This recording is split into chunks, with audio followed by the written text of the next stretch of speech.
미야, 이번엔 내가 한국에서 들은 서연이라는 친구가 여고 시절에 겪었던 이야기야. 서연이가 다니던 학교에는 아주 기묘한 전통이 하나 있었대. 아침마다 학생들이 학교 복도 창가에 사탕을 하나씩 올려두는 거였지. 그 전통이 왜 생겼는지 알려면 한 학생이 겪었던 일부터 알아야 해. 어느 날 땡땡이를 치려고 아무도 없는 화장실 칸에 숨어 있던 한 여학생이 있었어. 그런데 갑자기 누군가 화장실 첫 번째 칸부터 순서대로 문을 두드리더래. 똑, 똑. 노크 소리는 점점 가까워졌고 마침내 자기가 숨어 있는 마지막 칸의 문을 두드렸지. 놀라서 문을 확 열었지만 밖에는 아무도 없었어. 안심하고 고개를 돌리는 순간 자기랑 똑같은 교복을 입은 여학생이 입이 귀에 걸릴 만큼 찢어지게 웃으면서 바로 눈앞에서 쳐다보고 있더래. 그 귀신의 이름은 미숙. 몇 년 전 그 학교에 다니다가 스스로 목숨을 끊은 학생이라는 소문이 있었어. 그 후로 학교의 낡은 건물인 구관에서 계속 목격되었는데 학생들이 미숙이가 좋아했던 사탕을 복도에 두기 시작하자 더는 나타나지 않았다는 거야. 물론 서연이는 그냥 괴담이라고 생각했지.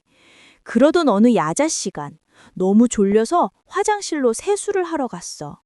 머리카락이 흘러내려서 한 손으로 머리를 잡고 세수를 하는데 갑자기 누군가 등 뒤에서 자기 머리를 대신 잡아주더래. 친구인 줄 알고 고맙다고 말하며 마저 세수를 했지. 그런데 머리를 잡아준 그 손이 머리카락을 한 올 한 올 빗질하듯이 스르륵 쓸어내리는 거야. 그 손길이 너무 차갑고 기이해서 서연이는 소름이 돋아 벌떡 일어났어. 바로 그때 친구 수민이가 화장실에 들어왔어. 서연이가 방금 네가 머리 잡아준 거 아니냐고 묻자 수민이는 자기는 방금 왔다며 어리둥절해했지. 그날 밤 더 끔찍한 일이 벌어졌어. 야자가 끝나고 모두가 돌아간 뒤에 수민이가 깜빡 잊고 있는 핸드폰을 찾으러 다시 교실로 돌아갔대.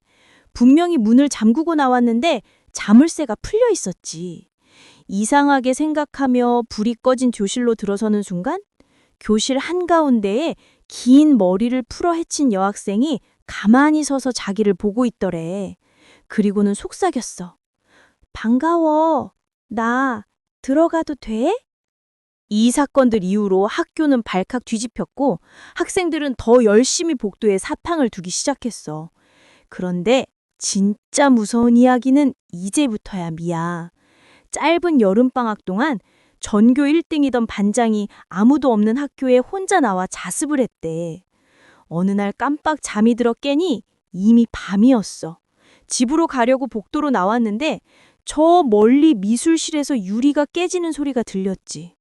놀라서 달려가 보니 한 여학생이 이젤 앞에 웅크리고 앉아 울고 있었어. 괜찮냐고 물으며 다가가는데 이젤 위에 놓인 그림이 눈에 들어왔대. 그건 방금 전까지 울고 있던 바로 그 여학생의 초상화였어.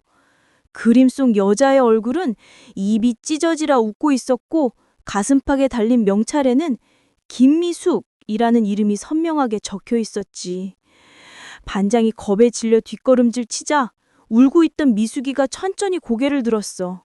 그리고 그림과 똑같이 입이 찢어지라 웃으며 말했대. 나랑 놀자. 그 순간 반장은 미친 듯이 도망치기 시작했어. 그런데 미야, 아무리 달려도 복도가 끝없이 이어지는 거야. 등 뒤에서는 미숙이가 꼭꼭 숨어라 머리카락 보일라 노래를 부르면서 따라오는 소리가 들렸고 그 소리는 점점 가까워졌지. 마침내 막다른 길에 다다랐을 때 미숙이가 바로 등 뒤에서 속삭였어. 찾았다. 결국 반장은 그 충격으로 한동안 학교에 나오지 못했다. 나중에 교감 선생님을 통해 모든 진실이 밝혀졌지. 미숙이는 사실 자살한 게 아니었어. 몸이 너무 약해서 학교를 자주 결석했고 친구를 사귀고 싶은 마음에 학교에 올 때마다 항상 사탕을 한 움큼씩 가져와 친구들에게 나눠주던 그저 마음 따뜻한 소녀였다는 거야. 졸업을 앞두고 결국 병으로 세상을 떠났고 그를 그리워한 친구들이 추모의 의미로 사탕을 두기 시작했던 거래. 그 사연을 들은 서연이와 친구들은 그 후로 더 많은 사탕을 학교 곳곳에 두기 시작했다고 해. 친구가 너무나도 그리웠던 미숙이의 외로운 마음을 달래주기 위해서 말이야. 조금은 슬프면서도 따뜻한 이야기지?